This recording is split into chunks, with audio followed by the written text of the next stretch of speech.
Salut et bienvenue pour un nouveau épisode de Geeks Fight Découverte. Et aujourd'hui, on va vous faire découvrir un jeu qu'on certains ne connaissent pas trop, une espèce de point and click survival horror, voilà. Clock Tower, plus exact sur PlayStation. Et plus exactement d'ailleurs Clock Tower 2, parce qu'en fait c'est le deuxième épisode, le premier était sorti sur Super NES. Nous on a eu le droit qu'au 2 sur PlayStation, et comme c'était le seul sorti en Occident, ils ont enlevé le 2. Voilà. Donc voilà. Clock Tower 2 ou Clock Tower tout ça. Ou Clock Tower PlayStation. Voilà. Alors l'histoire, déjà c'est un peu compliqué à suivre déjà dans le principe. Alors ouais, surtout que c'est compliqué parce que c'est la suite directe du premier. Donc si on n'a pas joué au premier, il y a des trucs voilà, assez confus. Voilà. C'est ça, c'est très compliqué à suivre parce que déjà le jeu commence avec ah tu te souviens de ce qui s'est passé, un truc comme ça, quoi, qu'est-ce qu'il raconte lui. Bon, surtout qu'on savait pas que c'était le 2 à l'époque. On savait pas. Ouais, voilà. Donc ça commence avec des trucs comme ça. Bon, après un récit à se situer, qu'il y a eu un truc avant, je vous l'explique pas. Bon, l'histoire elle est simple, ça raconte l'histoire d'une étudiante qui a survécu donc à un tueur en série dans le premier épisode et qui raconte ses faits d'être un psychiatre, etc. Et en fait, petit à petit, il va commencer à se remémorer jusqu'au moment où le fameux Sizerman, voilà, enfin le tueur en série arrive quoi, et continue à pourchasser les survivants de la première. Ouais, voilà. En fait, c'est un scénario très film d'horreur. À la base, Clock Tower est inspiré des films de Dario Argento, en fait. Principalement Phénoména, surtout le premier, voilà. Puisque l'héroïne avait exactement la même gueule que Jennifer Connelly dans Phénoména.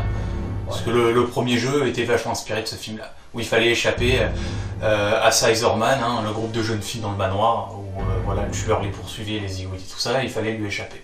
Donc en fait, le 2, comme il dit, il y a la rescapée de cette histoire-là qui raconte son histoire. Et puis qu'on a un nouveau tueur avec une paire de ciseaux qui revient, voilà, c'est ça. Une espèce de gros sécateur de jardin, les ciseaux. Ouais, comme on voit sur la boîte, voilà. Donc voilà, sans plus attendre, on va montrer de quoi retourne le jeu, vous verrez le gameplay, tout ça, les particularités du jeu. Ok, pas de suite.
Bon ben voilà, vous avez pu voir un peu le jeu, le gameplay. Bon, graphiquement ça pique les yeux parce qu'il est sorti, la note de sortie. 97. Voilà, 97.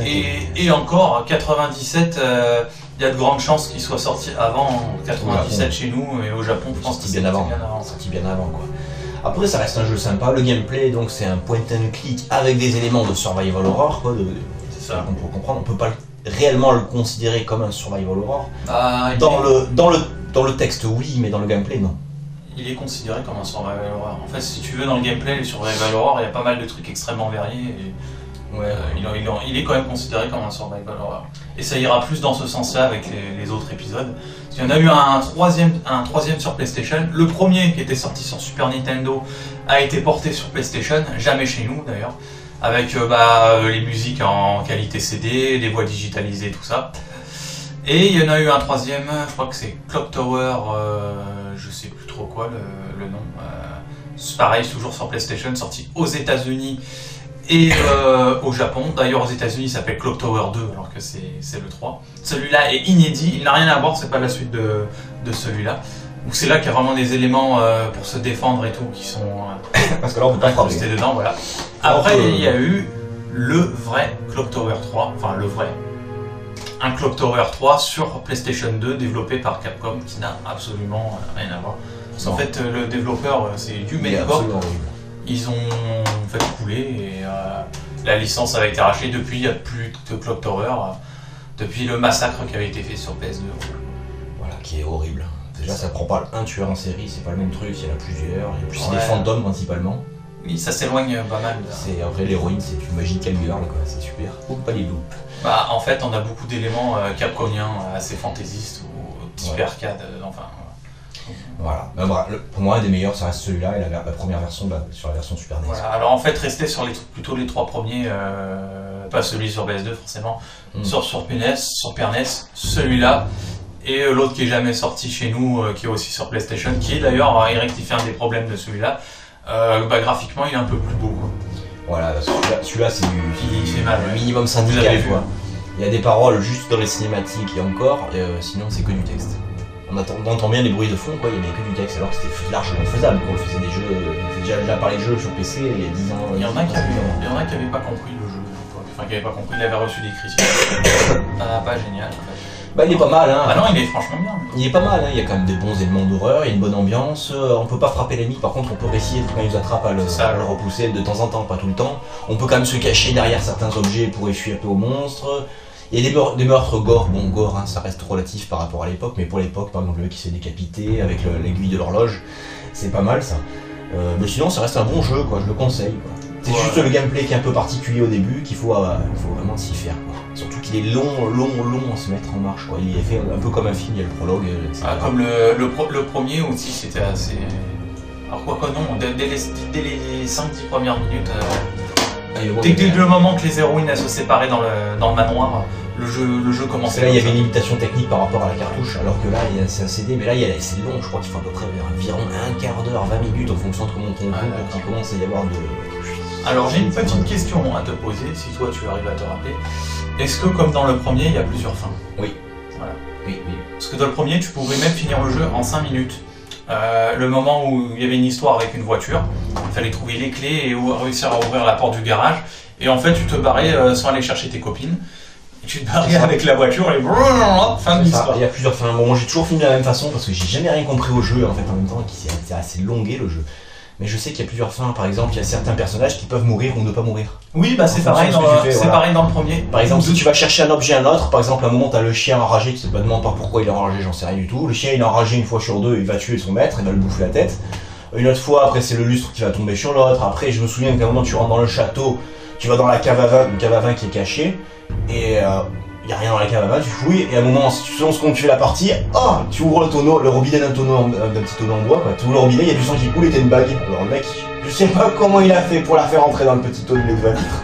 Mais voilà, c'est ça, il y a une personne qui sait. Le premier, ça marchait dans le même principe, en fonction des pièces par où tu commençais à chercher. C'est ça, il y avait soit tes amis mouraient de façon différente, ou alors ils mouraient pas dans le même ordre. Il y en a un, il va mourir. Il y en avait une, elle pouvait mourir défenestrée par le...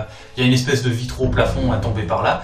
Ou alors elle pouvait finir dans dans la mare en fait, dans le jardin. Voilà. Enfin, ça dépendait comment on explorait. Tout dépend de l'ordre de ce qu'on fait, comment on parle, de quoi on parle, à quel ordre on parle, etc. Donc c'est impossible de savoir, là, quand on commence le jeu une première fois, impossible de savoir. En fait, le mieux c'est de le faire à la première fois comme on le sent et par la suite. Voilà, après c'est pareil, il y a plusieurs chemins. Il y a plusieurs chemins aussi dans le jeu. Par exemple, au moment où on arrive, je me souviens on arrive dans une espèce de petite cave, il y a plusieurs tunnels en fait pour ouvrir une porte, un truc comme ça. Il faut y aller en rampant, et en fait, en fonction du tunnel, c'est du try and die, comme on dit. C'est en fonction du tunnel, tu te fais tuer par des rats qui viennent te bouffer à la Kenny dans South Park.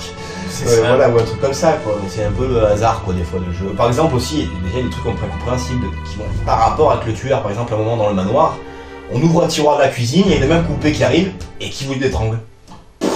Ah, il y avait le même truc, je crois. Dans Ne me demandez pas d'où ça sort cette histoire de main coupée, j'en ai aucune idée. Pareil, à un moment, on tombe dans un espèce de cachot où il y a que des tas d'ossements de partout d'enfants. Et t'as les fantômes des enfants qui dansent comme ça. Et bon, je me souviens vaguement, lui, c'est bon. On peut percher les japonais des fois, et il s'étale un peu. Quoi. Bah non, mais en fait, c'est surtout, comme je disais, ça s'inspire de certains films de Dario Argento. Il y a des trucs comme ça dans ces films, en fait. Mais après, sinon, ça reste un excellent jeu, quoi. Bon, après, si vous y rejouez maintenant, s'il y a quelqu'un qui regarde la vidéo, si vous y rejouez maintenant, faites pas attention au graphisme. Ah, ça dépend, ouais, si vous êtes pas du genre regardant sur les graphismes, que vous êtes fan du pixel bien brut de chez brut, ça passera. Et des mains, oh mon dieu. Voilà. Et des ombres magnifiques. Regardez, vous avez vu dans la vidéo les ombres. Bon, ben voilà, écoutez. Voilà. On a fini pour Clock Tower sur PSX. On se dit à bientôt et ce sera lui qui nous présentera un jeu. Pour une nouvelle aventure. Voilà.